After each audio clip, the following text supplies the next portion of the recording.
Bonjour à toutes et tous, bienvenue sur Mensana Incorpore Non Sano, journal brut d'une doctorante en dissociation. Ça fait longtemps qu'on ne s'est pas vu. Effectivement, ce podcast a vu le jour l'été dernier pour me permettre de faire une transition entre la rédaction de ma thèse et l'arrivée à une rentrée qui était une rentrée pleine de défis pour moi puisque je suis actuellement en train de préparer l'agrégation d'histoire. Je suis désolée, effectivement, j'étais assez absente, mais ceux qui me suivent sur Visiteur Pass savent très bien que c'était une rentrée particulière pour moi puisque j'ai dû gérer à la fois le dépôt de ma thèse puisque le manuscrit a été terminé cet été et en plus cette préparation agrégation qui n'est pas des plus faciles. On va faire un petit update, un peu un rappel des nouveautés pour ceux qui ne me suivent pas sur mes comptes Instagram. Donc je le rappelle un peu, mes comptes Instagram c'est Visiteur Pass. On a passé d'ailleurs les 10 000 abonnés. Merci beaucoup à toutes et tous de me suivre et pour votre confiance envers mon témoignage, envers ma parole. Je me rends bien compte que finalement c'est assez utile de lever le voile sur ce qu'est qu'un doctorat, lever le voile sur ce que c'est que d'avoir des ambitions en sciences humaines et sociales et aussi d'avoir un esprit critique, de valoriser des filières ou des parcours universitaires autres que ceux qui sont normalisés, pour ne pas dire formatés dans des écoles où peut-être on peut un peu plus payer son diplôme et échapper, on va dire, à une éducation ou un enseignement, une formation qui pourrait peut-être porter des regards neufs, des regards d'innovation sur le monde. Bref, vous en doutez bien, je soutiens les sciences humaines et sociales à 100%. Enfin voilà, je voulais vous remercier pour votre confiance. Mon deuxième compte Instagram, c'est le compte de ce podcast qui, j'avoue, est un peu mort depuis quelques mois à cause justement de tous ces défis que j'ai dû relever à la rentrée. C'est Mensana Podcast. Enfin voilà. Je suis très heureuse aujourd'hui de vous retrouver. Comme d'habitude, c'est un podcast un peu sans montage, sans fil, j'ai pas de texte, je parle comme ça dans mon micro, j'essaie de me rapprocher le plus de ce que ça peut être ma réalité actuellement. Je ne parle pas de la réalité, la vérité n'existe pas. On va pas disserter, faire de la philosophie là maintenant tout de suite. Par contre, ma vérité, ma réalité, ma sensation, mon expérience, une sorte de mon empirisme en fait sur ce que sont que les études doctorales. Alors, première grande nouvelle, vous le savez, pour ceux qui me suivent sur mes comptes Instagram et TikTok, je suis docteur. Je ne suis plus doctorante. Pourtant, ce podcast reste celui d'une doctorante pendant encore quelques temps. Le titre ne va pas changer, on restera toujours sur Mensana Podcast. Par contre, est-ce qu'on parlera pas plus d'un journal d'une docteure ou d'une doctorante? Là, je pense qu'on est encore sur le journal d'une doctorante parce que j'ai beaucoup d'expérience doctorale, d'études, on va dire, à vous partager. Là, actuellement,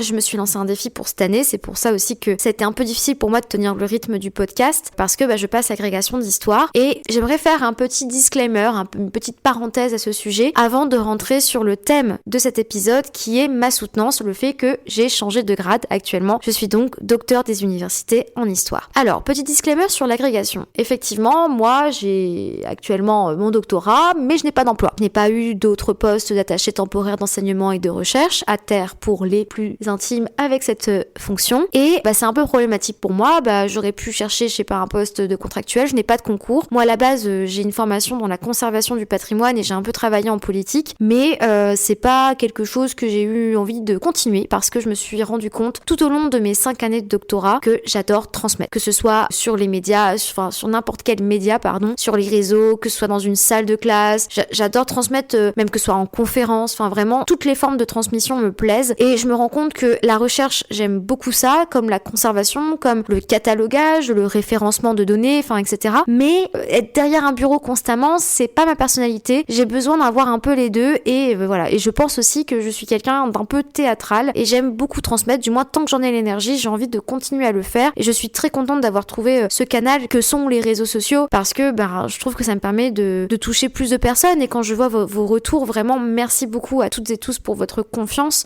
parce que je me rends bien compte que mon expérience, je la partage, elle est utile. Beaucoup avaient envie de lever le voile sur ce qu'était qu'un doctorat, ils n'osaient peut-être pas demander aux personnes concernées et donc là, mes réseaux sociaux, mon podcast permet de vous exprimer des choses, de vous faire découvrir des choses et peut-être de créer des vocations ou alors des vocations qui étaient peut-être déjà là mais qui seront réalisées en conscience avec les difficultés et les bienfaits de ce que peut être une expérience doctorale. Enfin voilà. Du coup, pourquoi j'ai voulu passer l'agrégation alors que je suis dans le besoin? Actuellement, je n'ai pas de logement, on me loge à titre gracieux sur l'île et je suis obligée de faire les allers-retours à Paris pour ma préparation agrégation. Pourquoi Paris? Parce que Lille, y a mes anciens étudiants, certains professeurs étaient mes collègues, je trouvais ça un peu étrange de me lancer dans une préparation exigeante dans un milieu où j'ai enseigné. C'est super chouette la reprise d'études, mais je pense aussi qu'il faut se mettre dans une sorte de mindset d'imprenant et ça pouvait être compliqué pour moi de le faire à Lille. À Paris, c'est bien, je suis sur les bancs de l'université, donc là voilà, je suis à ma place. Donc voilà, c'est compliqué et c'est très fatigant, c'est pour ça aussi que j'étais un peu absente sur le podcast. Et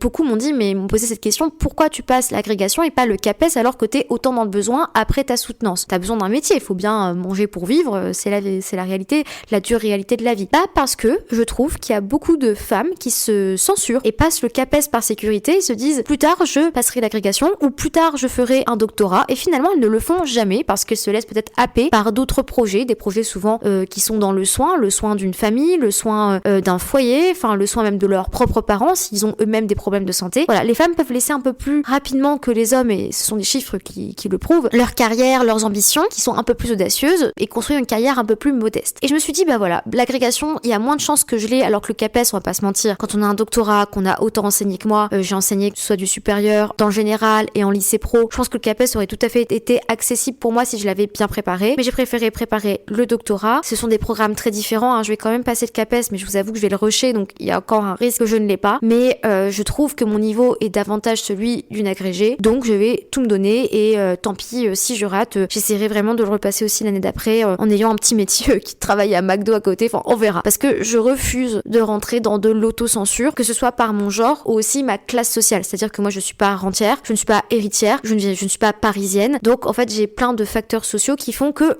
j'aurais tendance à me diriger vers le CAPES et je refuse. J'ai envie de tenter ma chance, j'ai pas d'enfant, c'est un peu une chance pour moi, j'ai divorcé, donc il faut que je me nourrisse seulement moi, je suis bien entourée par des très bonnes amies qui peuvent m'héberger, qui peuvent m'aider, qui parfois me font des pleins de courses, donc voilà, je me dis tant que je peux me le permettre, je reste sur ça, sur mes ambitions, c'est mon niveau et je sais que je ferai une bonne prof agrégée et je sais qu'avec le temps que le statut d'agrégé me donnerait, parce que on a moins d'heures de cours quand on est agrégé, le temps que j'aurai à côté, ça serait du temps que je pourrais dédier à la transmission en général, que ce soit sur mes réseaux sociaux ou d'une autre façon, et c'est important pour moi, ou même du temps que je pourrais consacrer à la recherche, c'est très important. Donc je pense que l'État aurait tout intérêt à me recruter en tant qu'agrégé et non pas en tant que certifié, c'est pourquoi j'ai choisi cette direction avec tous les risques financiers et des risques que ça a sur ma santé mentale. Voilà, je fais jamais le choix le plus simple et vous le savez, si vous me suivez sur les réseaux sociaux, vous le savez très bien. Donc actuellement je suis docteur et donc on va rentrer sur 2 épisodes de podcast qui vont un petit peu relancer cette vibe où je parle comme ça sans filtre dans mon micro autour de ma soutenance, comment elle s'est passée, quel est mon ressenti, pour vous donner aussi des conseils à travers ma propre expérience. Donc premier épisode c'est celui-ci,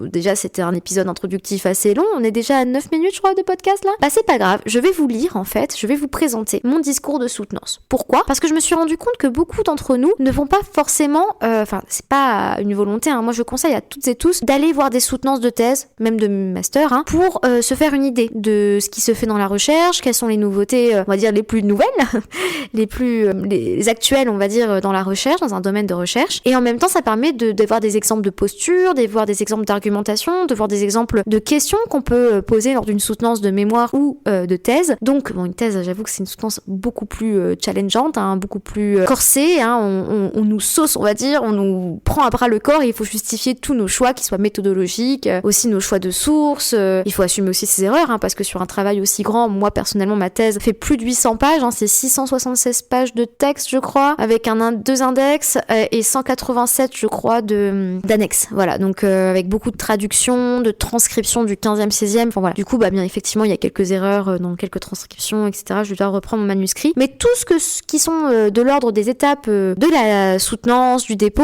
je vais le garder pour l'épisode prochain, puisque voilà, on est dans une petite série de comment ça se passe, terminer sa thèse, quelle est la fin du doctorat, et je me suis dit, vu que certains d'entre nous n'ont même pas le temps, parce que beaucoup d'entre nous travaillons à côté de notre thèse, donc on n'a pas le temps ni la disponibilité pour aller voir d'autres soutenances, et on peut arriver à sa propre soutenance de thèse sans savoir comment construire un discours de thèse, de soutenance. Du coup, j'ai mis sur mon compte Instagram plusieurs carousels qui retracent les étapes de la construction d'un discours de défense. Par contre, je me disais que vu que j'avais ce podcast, j'aurais pu vous lire mon discours ici même afin de vous en inspirer et aussi afin que vous puissiez vous rendre compte de ce qu'est que le niveau attendu d'un discours de soutenance de thèse. Voilà, c'est un niveau qui est assez élevé parce que beaucoup aussi ont l'impression qu'après le master, une thèse c'est assez accessible, ou alors beaucoup ont l'impression qu'une thèse c'est un gros master. Bah pas du tout, hein. Thèse c'est vraiment de la création de savoir et franchement, plus on avance dans un parcours de recherche, plus on se rend compte que beaucoup de choses ont déjà été faites et on ne sait vraiment rien et la masse de connaissances est colossale. Donc pour créer du savoir à partir de cette masse de connaissances, pour faire science, on va dire, ça demande un esprit critique, une finesse, en plus un emmagasinement de connaissances assez spectaculaire. Et donc je me suis dit, bah voilà, vous montrer un discours de soutenance de thèse, ça ne peut qu'être intéressant et enrichissant. Donc on y va. Je vais vous lire mon discours. Il dure 20 minutes, donc j'espère que ça va vous plaire.